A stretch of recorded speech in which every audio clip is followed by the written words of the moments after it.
A very good morning to my dear students of class 8.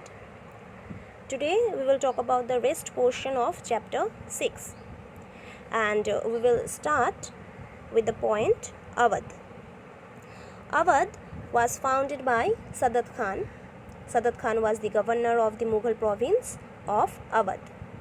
After Sadat Khan, his nephew Safdar succeeded him. Safdar was succeeded by his son Sujauddaulah. During the reign of these Nawabs, there were stability, peace and prosperity in Awadh. Lucknow developed as a cultural center during this period. Our next point is Hyderabad. Nizam ul Mulk Ashraf Jah founded the state of Hyderabad.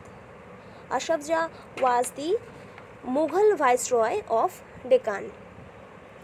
He founded the state of Hyderabad in the year 1724. He made his province more stronger by establishing an efficient administrative system, removing corruption from the revenue system, promoting trade and protecting the state from internal and external threats. But after the death of Ashraf Jah, there were wars of succession that made Hyderabad a soft target for the foreign companies like the British and French companies. These foreign companies wanted to establish their control in the region. Clear? Next point is Carnatic. Carnatic was under the control of the Nizam of Hyderabad, but it was freed by the Nawab of the Carnatic. The Nawab established his hereditary rule in his state, but this hereditary rule led to wars of succession and the political instability in the Carnatic. And these all political instability, the wars of succession made the European trading companies to interfere in its internal affairs. Our next point is Mysore.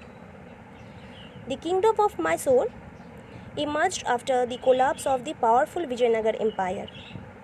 In the middle of the 18th century, under the leadership of Hyder Ali, Mysore emerged as one of the most powerful kingdoms in the south.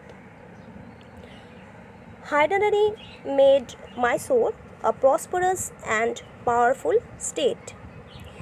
He fought against the East India Company, English East India Company. He was succeeded by his son Tipu Sultan, who posed the most serious challenge to the rise of British power in India.